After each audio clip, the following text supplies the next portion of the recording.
Hello, I'm Beth Bartel, and I would like to start by acknowledging my co-authors, Dr. Wendy Bohon and Dr. Lorena Medina, and acknowledge that I am speaking to you from the Ojibwe homelands. We would like to make the argument that we as science communicators are in the position to challenge the status quo. And when I say science communicators, I'm not just talking about those of us who are professionals, I'm talking about anyone communicating science. And by status quo, I'm talking about what we see here. We did a quick search on Google today, image search for geologist. All the images are of field-based work. Most, if not all, the images are of white people, and most of the images are of men. So we believe that we have a particular responsibility to promote an ethical, diverse, inclusive culture across the geosciences and to increase access to geoscience information to all sectors of the public to ensure that everyone gets the information they need to make informed decisions and also to appreciate this amazing planet we have. So why do we communicate science? We have a lot of reasons for communicating science. We have a lot of people to talk to. We talk to our peers about science to share our work. We talk to policymakers about science to inform policy that needs to be based on geoscience. We talk to the media to get our messages out. Here we are at Yellowstone. And we talk to people who might be the next generation of geoscientists and the next generation of citizens who are going to be making decisions for themselves, for their families, and as voters. So we also have a lot to say. We have mineral resources to talk about. We talk about water resources. We talk about slope stability, landslides, information that we need to know for infrastructure. We talk about earthquakes, volcanoes, other hazards. So the work we do is very societally relevant, and we need to get it out there. Every time we communicate about geoscience, we make choices.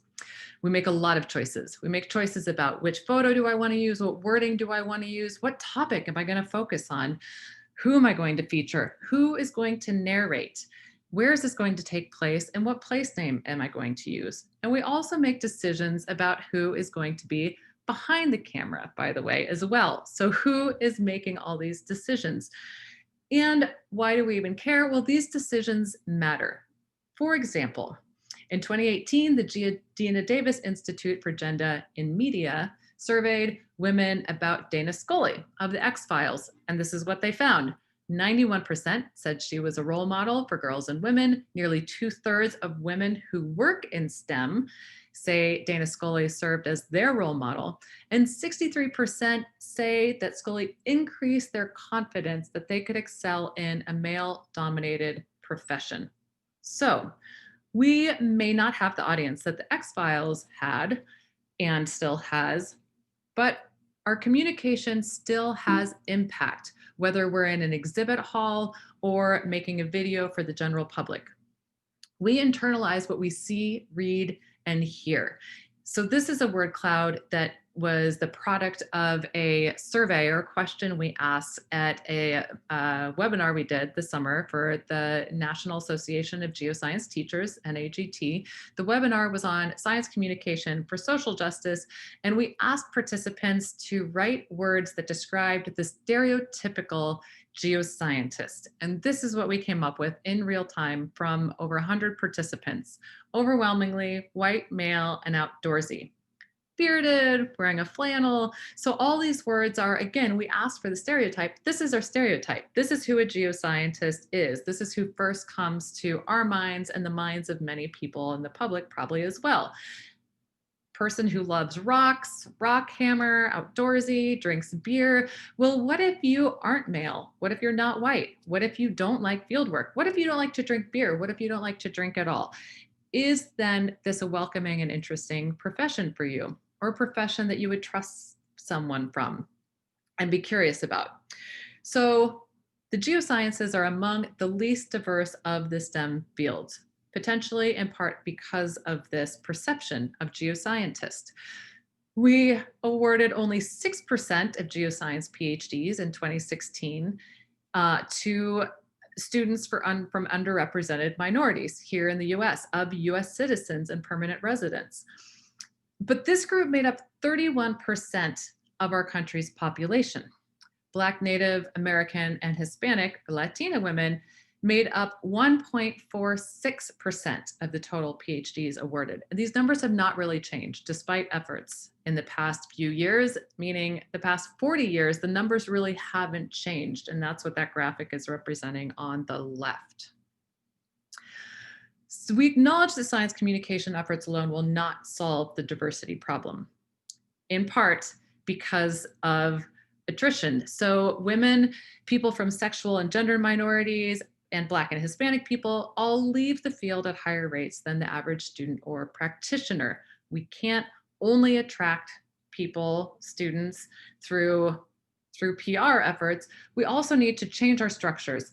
And that's why a lot of these groups that you can see on the right there exist, because these groups are not only underrepresented, but they don't feel welcome and they don't feel like they're set up to, we don't feel like we're set up to succeed once we're in the sciences. So again, we really need to make those structural changes. And we can challenge the status quo, again, through our science communication choices, through every choice we make. So I found this on a blog about advertising, which I think is super fascinating. Advertising is impacted by values and impacted by culture, but it also impacts values. It reflects society, but it also has the effect of normalizing values or behaviors. And we can think the same about our science communication and make the choice. What do we want to normalize? And that's not only what do we want to normalize for people who may want to come into the geosciences, but for people who are in geoscience, maybe have been in geoscience for a long time and are in the positions of power to change the culture and to make those structural changes. So how do we do this with our science communication? Well, our science communication should be engaging. I think we take that as a given. Also, it needs to be accessible and inclusive. So we need to think about these things when we're making our choices about science communication. To increase access, there are a few things that we can do that are pretty simple. We can ask ourselves, what language am I using? Simple language will give everyone access to science. Let's use vocabulary that everybody understands.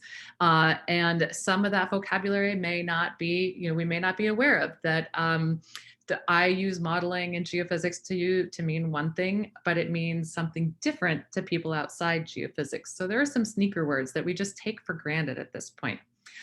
Going beyond that, though, what about translations? Can we translate material to open up access to whole other language communities within our country and internationally?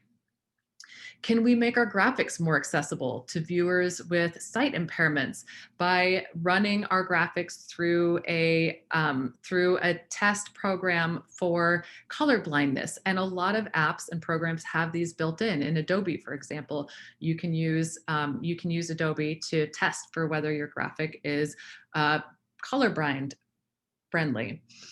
We can also use alt image for text. So this is a screenshot from Twitter. They call it description. That's text that we can put in to describe an image that's online. So people who can't actually see that image still have access to the image's content. How about for hearing impaired? We can provide a sign language interpreter. If we have the resources, we can provide closed captioning, and we can think about providing that closed captioning in more than one language. Also, let's use a mic someday when we're back in person again. And let's not be the person in the room who says, oh, that's fine, I'll just speak more loudly, because there might be a person across the room who is hearing impaired, who has a hearing impairment, and doesn't want to draw attention to themselves and speak up and say, actually, I won't be able to hear you. So let's always use that mic. And let's design spaces and use spaces that are accessible to people with all sorts of mobilities and abilities. So let's choose places with ramps, or put ramps or something in place to ensure if people need to go up or down, that they can get there regardless of how they're arriving. So let's make our science spaces accessible to everyone as well. So what about the next part, this diversity, equity, inclusion, and justice? What about this challenging the status quo? So let's give everyone access, and also let's expand our view of what geoscience is and who gets to consume it. So here are a few ways that we can broaden out our perceptions of geoscience and welcome more people into it. So here's some great programming from Denver Museum of Nature and Science. On the left, you can see Girls in Science event, where anybody could play out their role as a meteorologist on the big screen. Dia del Nino in the middle, cultural party within the Science Museum itself. So really inviting people in. And then at Las Fiestas Patrias, that's going to the people. So let's also think about going into the spaces where we can meet people where they are, rather than having them always come to us. So programs that support the advancement of traditionally underrepresented communities. We want to provide platforms for diverse voices to be heard, and we want to create spaces that feel welcoming, that accept people for who they are and celebrate different cultures. We can also center and amplify the voices of minoritized geoscientists to change the perception of who a geoscientist is and who can participate in geoscience. Again, choices we make for who's in front of the camera and who's behind the camera, or who's writing the article and who the article is about. We need the perspectives represented both in front of the camera and behind the camera with who's making those choices. We also need to think about tokenizing. We get asked about tokenizing a lot, and that's an ongoing concern. How do we represent different demographics without tokenizing them? Well, there are a couple of things to keep in mind. One, invite people in, or ask people if they're willing to be a spokesperson or to talk about their science based on their work. And we also need to make sure it's a win-win. So is our organization getting something out of it? Am I getting something out of it? And is that person who I'm inviting or asking getting something out of it? If they're not getting something out of it, then it's not an all-around win. And when we're thinking about who's qualified for whatever we're doing, we need to think about that full range. And instead of going to the first go-tos, think in terms of a whole, think in terms of different demographics and the scientists that may not be the first to come to mind because we don't know them as well. We can also choose words that are gender inclusive or non-gendered. So instead of unmanned aerial system, uncrewed aerial system. Instead of manning a booth, staffing a booth. These words have the same meanings, and there is almost always, if not always, a word that is not gendered that we can use in place of words, gendered words that have found their way into our language. And also, instead of he or she, we can say he, she, or they, or we can just say they and be inclusive from the get-go with one word.